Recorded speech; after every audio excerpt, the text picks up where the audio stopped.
CA बनने के बाद अपनी प्रैक्टिस भी स्टार्ट करता है तो 2-3 साल में उसका एक अच्छा नेटवर्क बन जाता है। 2026 में अपना सीए स्टार्ट करता है तो 2027 में अपना इंटरमीडिएट क्लियर कर लेगा।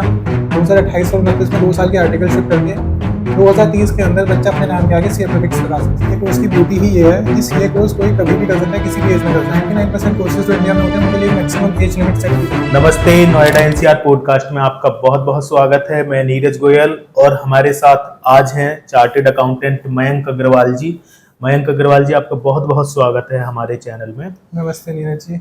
जी, तो मयंक जी, अगर कोई बच्चा क्लास 12 2026 में पास आउट होता है तो उसके लिए बेस्ट स्ट्रीम कौन सी है?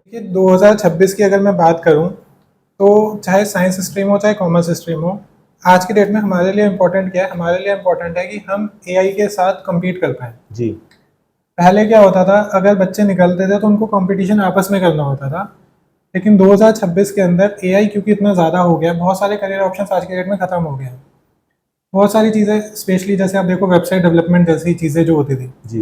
पहले कितना टाइम लगता था, कितनी रिक्वायरमेंट थी जॉब्स की, बट आज की डेट में वेबसाइट डेवलपमेंट के सारे काम एआई के थ्रू ऑटोमेट हो गए हैं। तो हमें ऐसा करियर ऑप्शन चूज करना है जिसके अंदर हमें दूसरों से तो compete करना ही हो, बट हम एआई के साथ भी compete कर पाएँ। तो इस तरह के 2 ही करियर ऑप्शंस मेरे दिमाग में आते हैं। साइंस वाले बच्चों के लिए डॉक्टर, क्योंकि अगर वो डॉक्टर बनते हैं तो आप कितने भी एआई से क्वेश्चन पूछ लो लेकिन इलाज कराने डॉक्टर के पास ही जाओगे। बिल्कुल। सिमिलरली अगर आप डॉक्टर नहीं बन पाते हैं तो बेस्ट करियर ऑप्शन होता है फिर चार्टर्ड अकाउंटेंसी, क्योंकि आप पैसे के मामले में बात करने के लिए ना सीए के पास ही जाओगे। आप कितना भी ऑनलाइन ज्ञान ले लो, यूट्यूब से देख लो, चैट जीपीटी, जेमिनी, एआई का यूज़ कर लो, लेकिन जब आपको एंड में अपना पैसा एक्चुअल में कहीं इन्वेस्ट करना है या आपके ऊपर कोई टैक्स का नोटिस आ गया है या और भी कोई चीज़ है, तो आप एंड में किसी सीए के पास ही जाओगे अपने सवाल पूछने।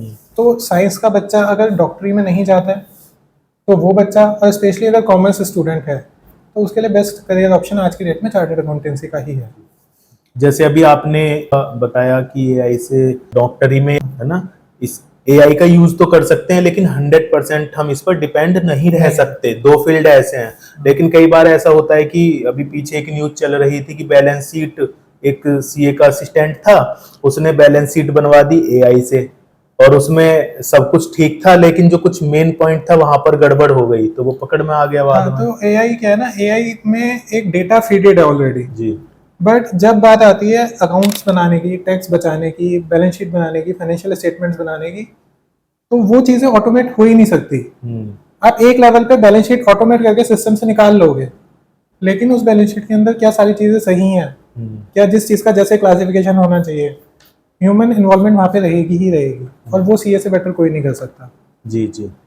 आपने बताया सीए बेस्ट कोर्स है, तो इसमें कॉमर्स स्ट्रीम वाले बच्चे तो पता है कि सब आ सकते हैं, कोई भी आ सकता है, तो इसमें कोई और स्ट्रीम जैसे साइंस स्ट्रीम है या ह्यूमैनिटीज वाले हैं, क्या वो भी इसकी प्रिपरेशन कर सकते हैं? देखिए, कॉमर्स स्ट्रीम वाले बच्चों के लिए एक एडवांटेज तो रहता है स्टार्ट करते टाइम जी। बट अगर कोई बच्चा साइंस स्ट्रीम का है या फिर लॉ स्ट्रीम का है, आर्ट्स स्ट्रीम का है, ह्यूमैनिटीज का है, तो वो बच्चा भी अगर 1-1.5 महीना थोड़ा सा स्टार्टिंग से पढ़ना स्टार्ट करे जी, तो वो ज़रूर अपना सीए कोर्स कर सकता है।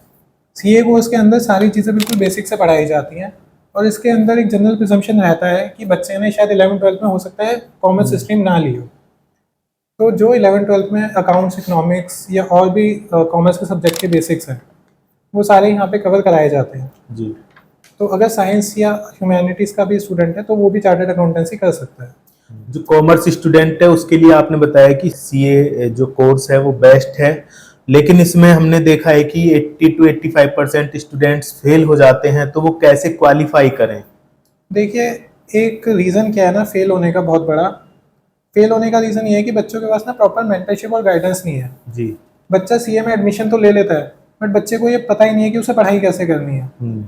बच्चा सिर्फ भेड़ चाल में चल के यूट्यूब पे वीडियोस देख रहा है, ऑनलाइन क्लासेस ले रहा है, उसको कोई मेंटरशिप और गाइडेंस मिलता नहीं है। ऑनलाइन क्लासेस के अंदर सबसे बड़ी प्रॉब्लम ये है कि बच्चा सिर्फ लेक्चर पे लेक्चर कंप्लीट करे जा रहा है, अब उसको ये पता ही नहीं कि उसको सेल्फ स्टडी कब करनी है, कितनी देर करनी है, क्लास कितनी देर देखनी है, उसके बाद होमवर्क कितना करना है। सीए का मतलब सिर्फ क्लासेस कंप्लीट करना नहीं है, सीए एक अपने आप में प्रॉपर जर्नी है। तभी सीए के अंदर इंटर्नशिप और ये सब चीज़ें डाली गई हैं कि बच्चा प्रैक्टिकल लाइफ, बुकिश लाइफ, सारी चीज़ें बैलेंस करके चल सके। और ऑनलाइन क्लास के अंदर कहीं ना कहीं वो चीज़ मिस हो रही है। तो एक रीज़न तो फेल होने का ऑनलाइन क्लास भी है, और दूसरा एक फेल होने का रीज़न सबसे बड़ा ये है कि बच्चों के पास मेंटरशिप और गाइडेंस नहीं है। जी। ऑनलाइन में एक चीज और आती है कि ऑनलाइन में बच्चा बैठ करके बस सेल्फ देख रहा है, ठीक है, लेकिन जब कहीं मेंटरशिप में जाता है या फिर उसके साथ में और भी स्टूडेंट होते हैं जो कोचिंग में पढ़ते हैं साथ में, उससे भी डिस्कस होता है, तो उससे भी बहुत सारी प्रॉब्लम्स उसकी सॉल्व आउट हो करके आती हाँ हैं। बिल्कुल, क्योंकि आप देखो कि अगर बहुत सारे टाइम ऐसा होता है जब हम 5 लोग डिस्कस कर रहे हैं, जी। तो मेरे दिमाग में अगर 4 चीज़ें आएंगी तो 4 चीज़ें बाकी बच्चों के दिमाग में भी तो आएंगी। हाँ जी, हाँ जी। तो उनके माइंड के जो क्वेश्चंस हैं वो तो मेरे ऑनलाइन क्लास में स्किप ही हो जाते हैं, क्योंकि ऑनलाइन क्लास में क्या सिर्फ जो टीचर बोल रहा है उतना ही मेरे पास आ रहा है। हम्म। जो बाकी बच्चों के डाउट्स हैं, मेरे डाउट्स हैं, वो सब तो कोई क्लियर कर ही नहीं रहा ना ऑनलाइन क्लास में। आजकल तो ऑनलाइन ही टीचर्स ज्यादा करा रहे हैं, तो फिर ऑफलाइन उन्हें मेंटरशिप कैसे मिले स्टूडेंट्स के लिए? देखिए आजकल पिछले 4-5 साल में जब से कोविड आया है तो एक ट्रेंड चल गया है ऑनलाइन क्लासेस का। उसी की वजह से आप देखोगे आजकल फेलियर रेट भी ज़्यादा हो गया फाउंडेशन में। 2020 से पहले लगभग 40 to 50% बच्चे फाउंडेशन पास कर पाते थे, बट 2020-21 के बाद जब से कोविड आया, आप देखो फाउंडेशन का रिजल्ट भी लगभग 15-16% रह गया। तो उसका मेजर रीज़न ये है कि बच्चा ना ऑनलाइन पे स्विच हो गया, बच्चा ज़रा सा भी घर से बाहर निकलना नहीं चाहता। इसीलिए हम लोगों ने नोएडा में स्टार्ट किया अपना सीए कोचिंग इंस्टीट्यूट, एक दृष्टि सीए। मैं पहले भी पढ़ाता था, बट हमने नोएडा में स्टार्ट किया है अभी, जिससे कि नोएडा वाले जो बच्चे हैं वो भी अपनी मेंटरशिप और गाइडेंस यहाँ पे आके ले सकें, अपनी सीए जर्नी यहाँ से कर सकें और अपना सीए फर्स्ट अटेम्प्ट में क्लियर कर सकें। ये तो आपने बहुत अच्छा किया है, नोएडा में आपने एक प्लेटफॉर्म स्टूडेंट्स के लिए ऐसा दिया है। अदरवाइज पहले जैसे साइंस स्ट्रीम के स्टूडेंट्स कोटा जाते हैं, इसी तरह से कॉमर्स स्ट्रीम के स्टूडेंट्स सीए की प्रिपरेशन करने दिल्ली जाते थे पहले। हाँ, तो आप देखो पिछले 5-6 सालों में नोएडा में जितने ज़्यादा पॉपुलेशन आई है जी। तो नोएडा के स्टूडेंट्स के पास एक ऑप्शन तो नोएडा में एटलीस्ट ऐसा होना चाहिए जहाँ पे वो अपनी सीए प्रिपरेशन कर सकें, क्योंकि दिल्ली तक जाने आने में बच्चा इतना ज़्यादा टायर्ड और एग्जॉस्टेड हो जाता है कि घर आने के बाद उसके पास सेल्फ स्टडी का ना टाइम बचता है ना मन करता है। तो हमारा इंस्टीट्यूट इसलिए नोएडा में बिल्कुल मेट्रो स्टेशन से वॉकिंग है, आप नोएडा में कहीं भी इजीली यहाँ पे कम्यूट करके आ सकते हैं। सो यही हमारा एक बेसिक लॉजिक था नोएडा में स्टार्ट करने का। तो आपका जो इंस्टीट्यूट है एक दृष्टि सीए, हाँ जी। दृष्टि आईएएस काफी सुना है आपने, एक दृष्टि नाम जो रखा है ये कैसे? देखिए एक दृष्टि मन में आया? का लॉजिक ये है कि सीए करने के लिए ना सबसे बड़ा चैलेंज क्या आता है बच्चों को, डिस्ट्रैक्शन। क्योंकि सीए कोर्स जनरली 4-4.5 साल में होता है। अब बच्चा क्या होता है कि बीच बीच में डिस्ट्रैक्टेड हो जाता है, कई बार आर्टिकलशिप में वो बहुत ज़्यादा फोकस हो जाता है जी। कई बार और चीज़ों में फोकस ज़्यादा चला जाता है। कुछ बच्चे रेगुलर ग्रेजुएशन के साथ सीए कर रहे होते हैं तो उनका फोकस उस तरफ भी चला जाता है। सीए जर्नी के अंदर सबसे इम्पोर्टेंट क्या है कि हमें एक ही चीज़ दिखनी चाहिए। जैसे अर्जुन को मछली की आंख दिखती थी ना, ऐसे ही हमें 4 साल तक सिर्फ एक चीज़ पे फोकस करना है, सीए नाम, अपने नाम के आगे सीए प्रीफिक्स लगाने हैं जी। और जब तक मेरा फोकस क्लियरली उस चीज़ के ऊपर रहेगा तो हम फर्स्ट अटेम्प्ट में सीए क्लियर कर पाएंगे। तो इसीलिए हमारे इंस्टीट्यूट का नाम है एक दृष्टि सीए, जहाँ पे हमारा ऑब्जेक्टिव बच्चे को सिर्फ सीए फाउंडेशन क्लियर कराना नहीं है, बच्चे की पूरी सीए जर्नी में उसके साथ चलना है, जिससे कि बच्चा अपने नाम के आगे 4-4.5 साल में फर्स्ट अटेम्प्ट में सीए प्रीफिक्स लगा सके। जी। अगर कोई स्टूडेंट आपकी कोचिंग में यहाँ इंस्टीट्यूट में आना चाहता है तो उसके लिए नियरेस्ट मेट्रो स्टेशन कौन सा होगा? हमारे यहाँ पे अगर कोई बच्चा आना चाहता है तो ब्लू लाइन से नियरेस्ट मेट्रो स्टेशन पड़ता है बोटानिकल गार्डन जी। बट वहाँ से आपको ऑटो करके आना पड़ेगा।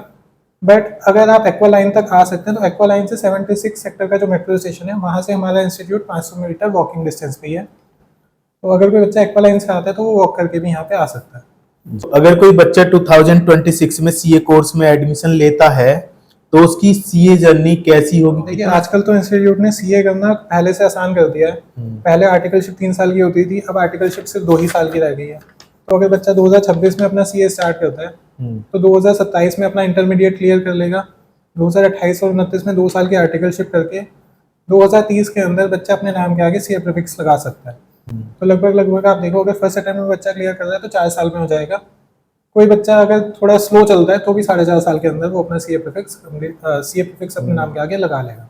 बहुत सारे स्टूडेंट्स ऐसे हैं जो सुनते रहते हैं अकाउंट स्ट्रीम के कि भाई सीए का जो काम होता है वो तो आईटीआर फिल करना है, तो क्या सीए का यही काम होता है आईटीआर का? देखिए ये एक मिथ है जिन लोगों को ज़्यादा पता नहीं है सीए के बारे में। सीए एक बहुत ही वास्ट कोर्स है। सीए के अंदर financial management, foreign exchange, management accounting, जी financial reporting standards, companies law, auditing, इतने सारे स्ट्रीम्स हैं। आजकल तो फॉरेन करियर ऑप्शंस भी आ गए हैं। जी यूएस, यूके, ये सारी कंट्रीज इंडिया के सीएस को एडवांटेज दे रही हैं अपने यहाँ पे, क्योंकि उन लोगों के जो अपने कोर्सेज हैं वो इंडिया के सीए कोर्स से काफ़ी ज़्यादा मतलब हल्के कोर्सेज हैं। हम्म, तो इंडिया के सीए को तो ऑल ओवर वर्ल्ड हमें रिकग्निशन मिल रहा है। तो इंडिया का सीए कोर्स अगर कोई भी बच्चा आज की डेट में करता है तो वो पूरे वर्ल्ड में किसी भी फील्ड में अपना करियर बना सकता है। सो अगर कोई ये सोच रहा है कि सीए का काम सिर्फ आईटीआर फाइल करना है तो ये बिल्कुल गलत है।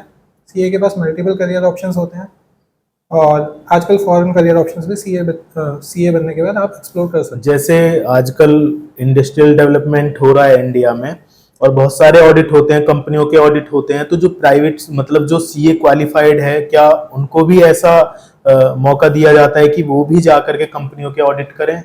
हाँ बिल्कुल, सीएस आजकल देखोगे आप, Indian government maximum Indian firms को अलग अलग जगह पे एडवांटेज देने की कोशिश कर रही है। ठीक है, जितने भी ऑडिट गवर्नमेंट के थ्रू अलॉट होते हैं वो सारे के सारे इंडियन फर्म्स को अलॉट होते हैं, जिसमें कि आपकी फर्म के साइज़ के हिसाब से, आपके एक्सपीरियंस के हिसाब से आपको ऑडिट्स दिए जाते हैं।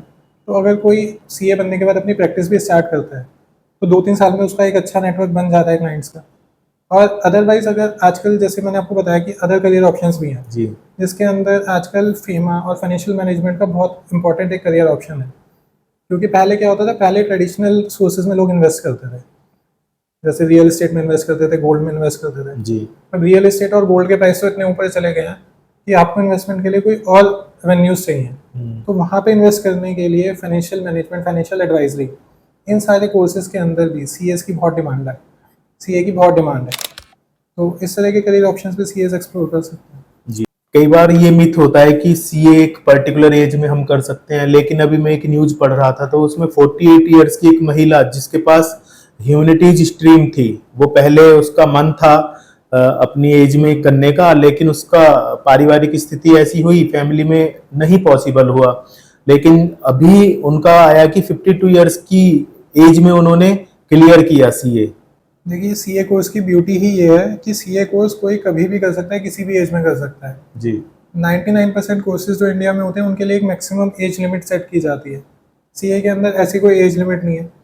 इवन आप तो 48 इयर्स की बात कर रहे हो, अभी शायद एक तो अटेम्प्ट पहले किसी ने 70 की एज में भी सीए क्वालिफाई किया था। साउथ इंडियन थी वो। हाँ, तो सीए क्वालिफाई करने के लिए कोई मैक्सिमम एज नहीं है। सीए कोई बंदा अपनी लाइफ में कभी भी स्टार्ट करके कभी भी कंप्लीट कर सकता है। बट हाँ, अगर मैं बेस्ट एंट्री पॉइंट बोलूँ तो बेस्ट एंट्री पॉइंट होता है क्लास 12 के बाद, क्योंकि क्लास 12 के बाद क्या होता है, हमारा फोकस एक स्टडीज़ की तरफ ही होता है। जी जी बट अगर हम लाइफ में और चीज़ों में चले जाते हैं, जैसे ग्रेजुएशन के बाद बच्चे सीए स्टार्ट करना चाहते हैं, 3 साल में बच्चा ग्रेजुएशन में काफ़ी सारी अलग अलग चीज़ों में चला जाता है। अब सारी चीज़ों के बारे में मैं यहाँ पे शायद नाम नहीं ले सकता, जी जी बट बेस्ट पॉइंट होता है कि आप 12th के बाद ही स्टार्ट करें। जी तो इसके लिए जो बुक्स और स्टडी मटेरियल वगैरह होता है, जैसे बहुत सारी मार्केट में आप जाएंगे स्टेशनरी शॉप पर, बहुत सारी वहाँ पे कोर्स होते हैं, बुक्स होती हैं अलग अलग पब्लिकेशंस की, तो आप यहाँ पे जैसे बच्चों को स्टडी करा रहे हैं तो उसमें क्या कुछ पर्टिकुलर कोर्स देखिए, वैसे तो आईसीएआई अपना स्टडी मटेरियल देता है, बट हम लोगों ने अपना स्टडी मटेरियल यहाँ पे क्रिएट किया है। ये CA foundation accounting module 1 fundamentals of accounting. So basically Okay. Accounting और सारे सब्जेक्ट्स हमने अपना मॉड्यूल बनाया है। बिजनेस लॉज, इस module- इकोनॉमिक्स, अच्छे जो जो सब्जेक्ट आते हैं इसमें वो सारों के अपने अपने मॉड्यूल मॉड्यूल बनाए हैं। सो इसका बेसिकली हमारा फंडा ये है कि हमने आईसीआई का तो स्टडी मटेरियल कवर करा ही है। जी इसके अलावा हमने जितने आज से 10 सालों में एग्जाम्स आए हैं वो सारी चीज़ें इसमें कवर की हैं। जी आईसीआई हर अटेम्प्ट से पहले एक रिविजनरी टेस्ट पेपर देता है, उसके क्वेश्चंस यहाँ पे डाले हैं। तो ऑब्जेक्टिव ये है कि बच्चा सिर्फ एक बुक पढ़े, हमसे पढ़े, और सारी चीज़ें इसमें इतनी इजी लैंग्वेज में एक्सप्लेन की गई हैं। उसके अलावा क्लास में हम लोग हर चीज़ की हैंड रिटन नोट्स बनवाते हैं, जी तो बच्चे को कुछ और पढ़ने की ज़रूरत ही नहीं है। जैसे आपको मोर देन 10 इयर्स एक्सपीरियंस है और ये यहाँ लिख रहा है सीए अंशुल गुप्ता, तो आप एक टीम के साथ काम कर रहे हैं पूरा? हाँ जी बिल्कुल, हमारे पास प्रॉपर टीम है अलग अलग सब्जेक्ट्स के लिए, जी और सारे ही टीचर्स हमारे 10 साल से ज़्यादा क्वालिफाइड हैं। तो जितने भी सीएस हैं हमारे यहाँ पे, सबका पास में टीचिंग एक्सपीरियंस है अलग अलग जगह पे। और अब हम लोग एज ए टीम यहाँ पे नोएडा के स्टूडेंट्स को गाइडेंस सही देने के लिए और बच्चों का एक अटेम्प्ट में सीए क्लियर करवाने के लिए फोकस कर रहे हैं। सो जितने भी बच्चे हमारे पास आते हैं, हमारा एक ही फोकस है कि उनको फर्स्ट अटेम्प्ट में सीए यहाँ से बनाया जाए। जी, बहुत बहुत धन्यवाद, thank you very much. Thank you so very parents और जो स्टूडेंट्स इस वीडियो को देख रहे हैं उनसे मैं यही कहना चाहूंगा कि अब आपको अपने बच्चों को दिल्ली भेजना उपाय नहीं है, आप नोएडा ही भेजिए। और नोएडा में जो एक्वालाइन का नियरेस्ट मेट्रो स्टेशन है 76, वहां से जस्ट 100 मीटर्स 200 मीटर्स अवे है ये, और आप यहाँ भेजिए एक दृष्टि सीए फाउंडेशन कोर्स के लिए। Thank you Neeraj ji, thank you.